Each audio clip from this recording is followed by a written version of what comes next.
Good morning.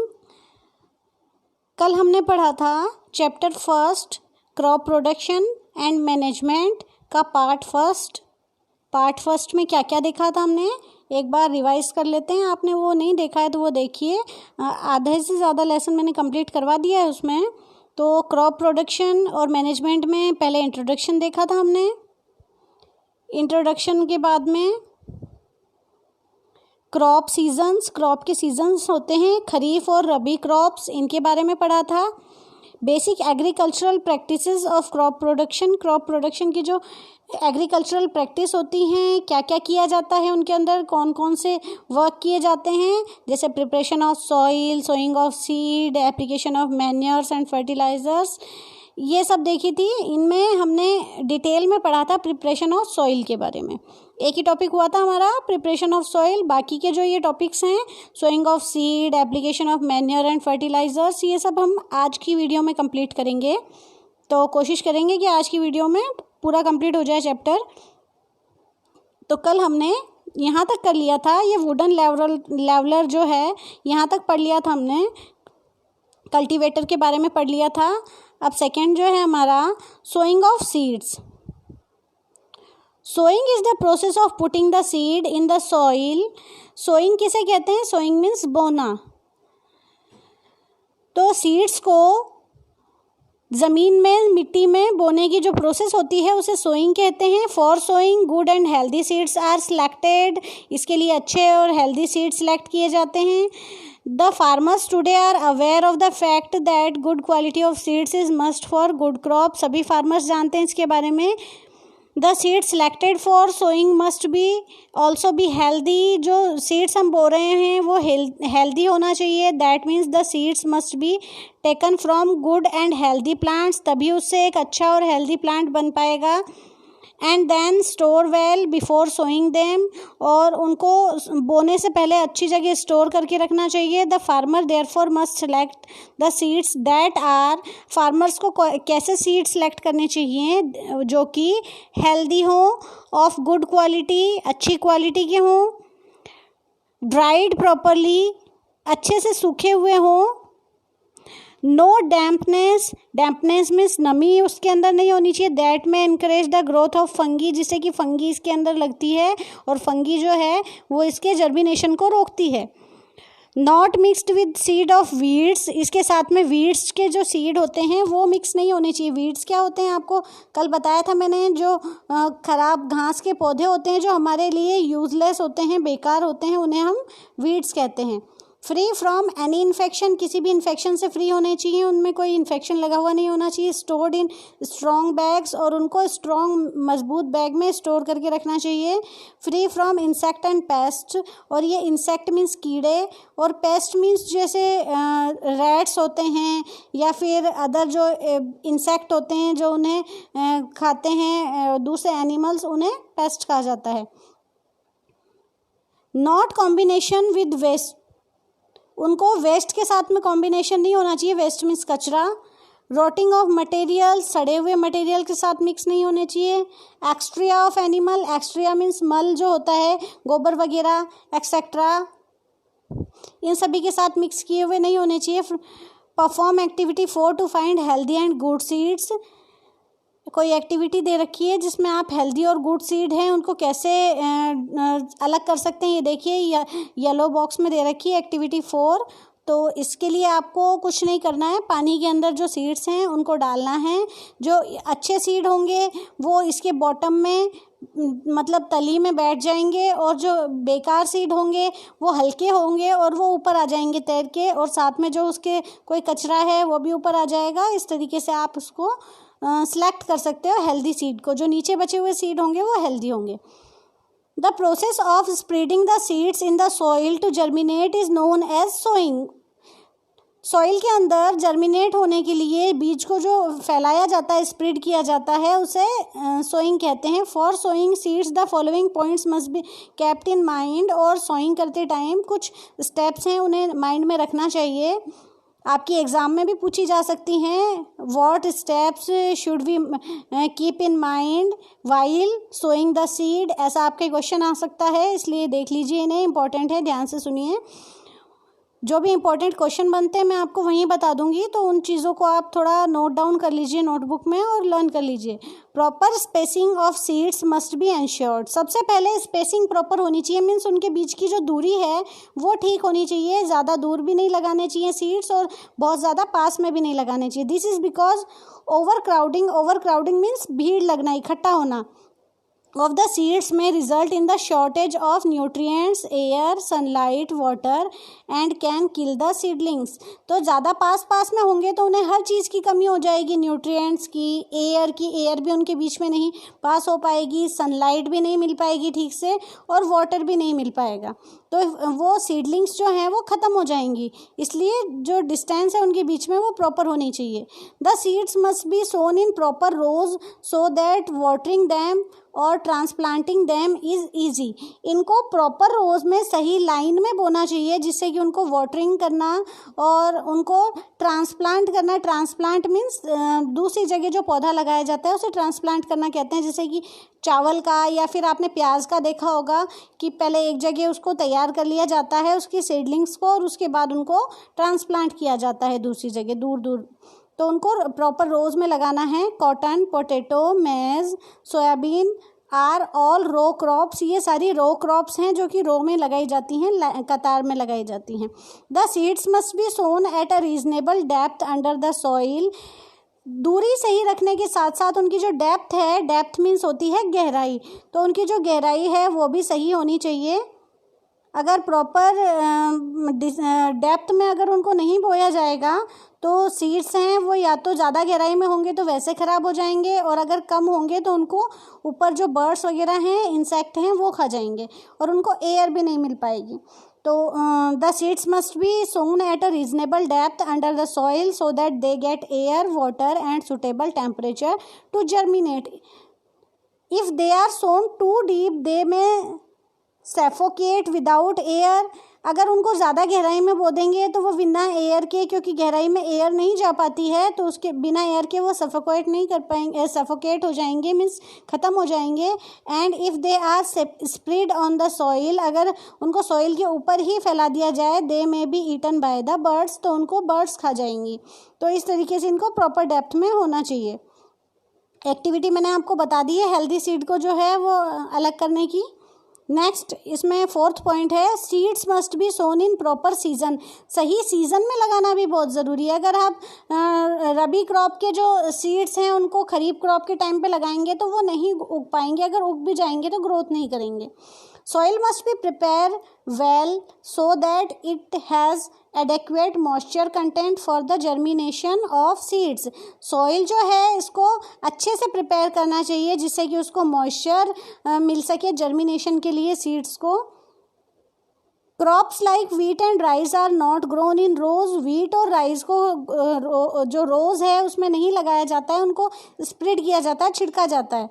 The seeds of this plants are scattered broadcast over the field. इनको scattered means बिखेर दिया जाता है फील्ड के ऊपर। When the seeds are scattered randomly with the help of hand on the soil. इसको randomly hand की help से सॉइल में डाल दिया जाता है। The method is called broadcasting. तो ये मेथड होती है हैंड से इसको स्प्रेड करने वाली, स्कैटर्ड करने वाली, उसको कहते हैं ब्रॉडकास्टिंग। ब्लू कलर से दिया हुआ है, लर्न कर लीजिएगा। In this method seeds are sown manually. Manually means जो काम हम हाथ से करते हैं बिना मशीन के उसको मैन्युअली कहा जाता है। तो इसमें सीड्स हैं उनको मैन्युअली सोन किया जाता है, spread in the entire field with no uniformity of rows. Uniformity means होता है समानता, तो उनमें रोज जो हैं वो समान रोज बनाने की ज़रूरत नहीं होती है यूनिफॉर्म रोज की, उनको ऐसे स्कैटर्ड कर दिया जाता है रैंडमली।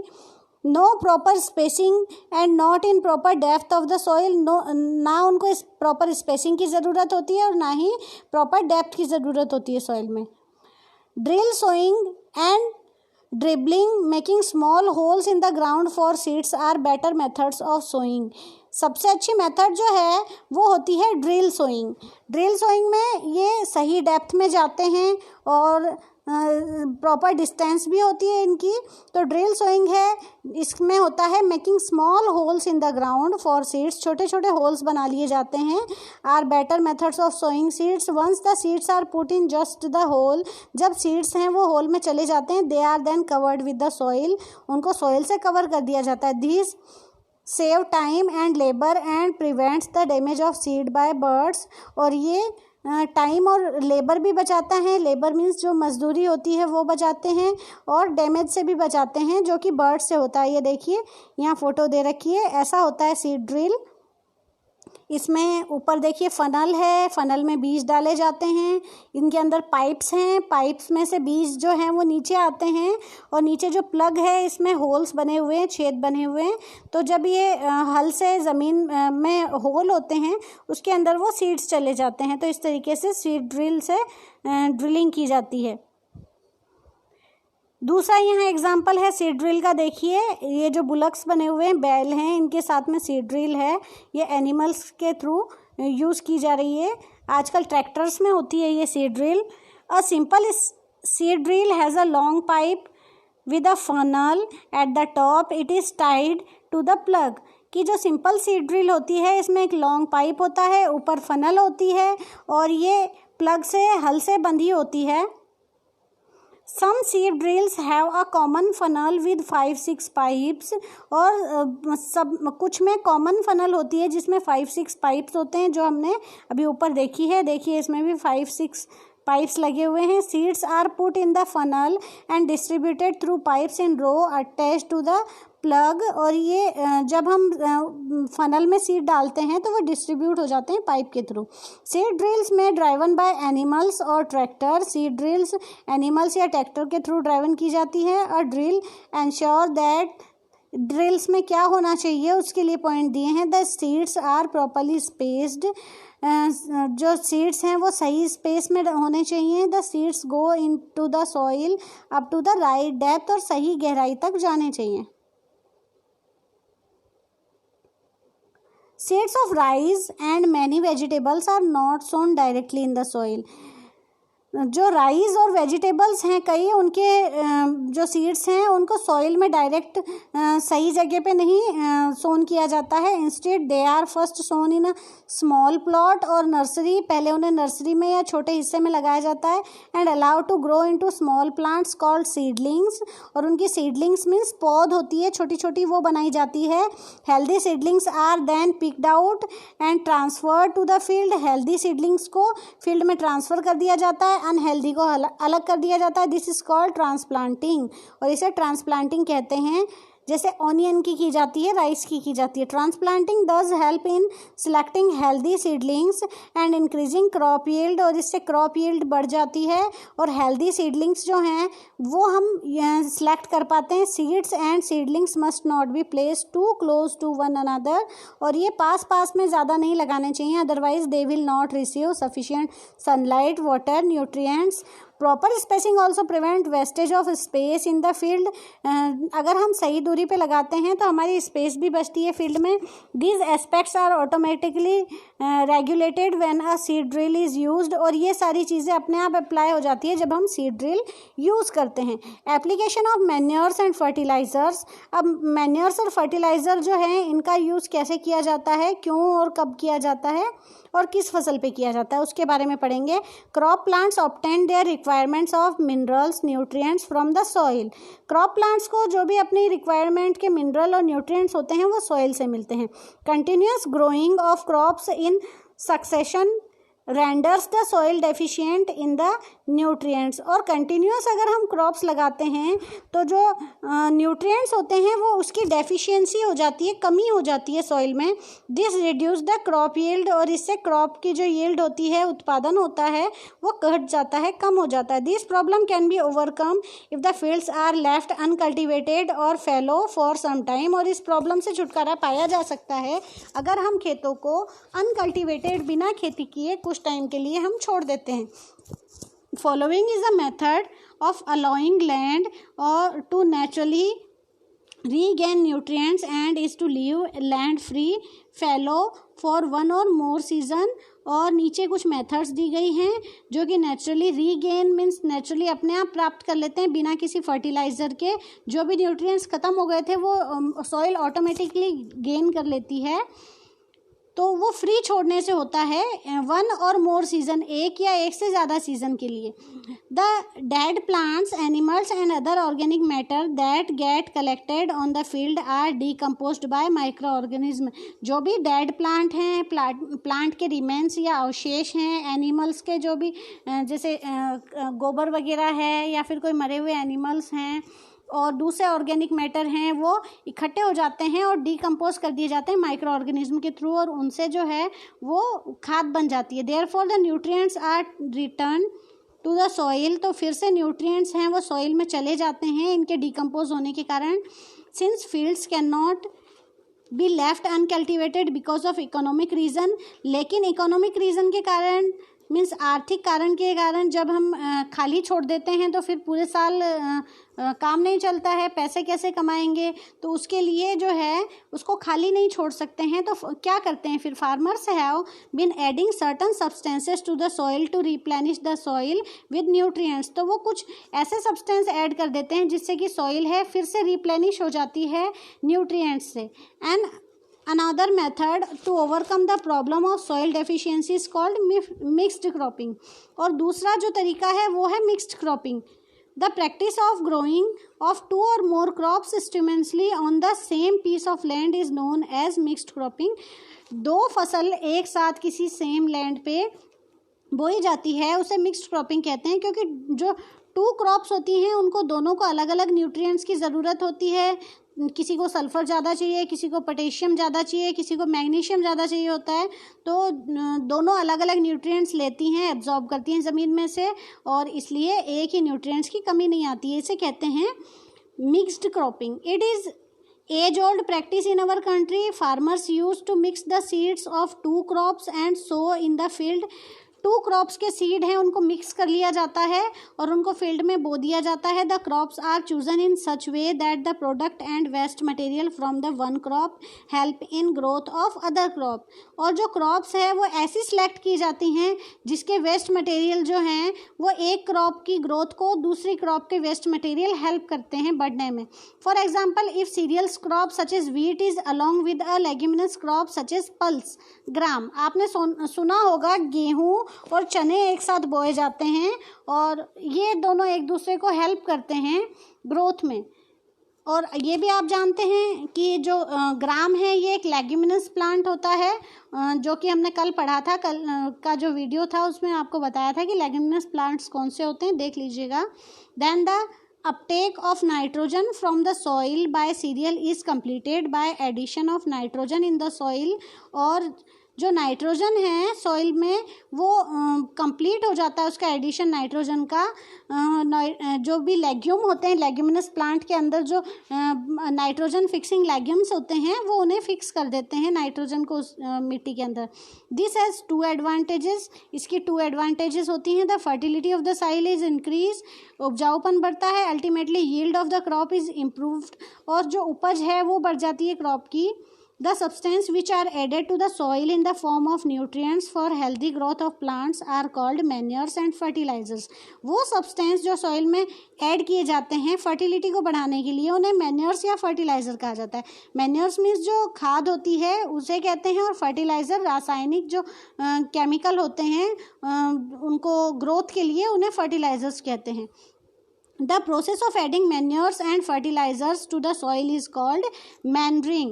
और इन दोनों को ऐड करने की जो प्रोसेस होती है उसे मैन्यूरिंग कहा जाता है। Since ancient times people have been using manure waste product of animals and plants and other natural materials also help plants grow।